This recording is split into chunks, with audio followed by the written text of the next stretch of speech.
আজ বড্ড দেরি হয়ে গেল, তাহলে আজ আসি আমি।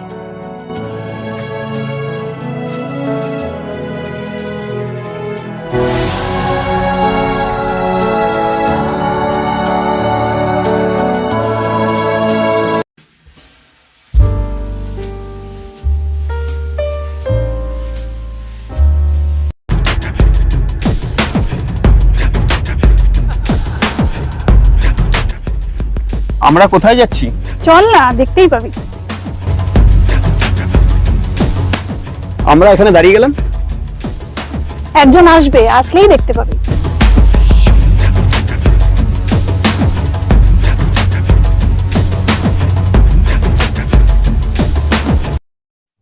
কি ব্যাপার রিন্টু, তোমার আসতে এত দেরি হলো কেন? আসলে হেঁটে হেঁটে আসছি তো, তাই একটু দেরি হয়ে গেছে। কেন?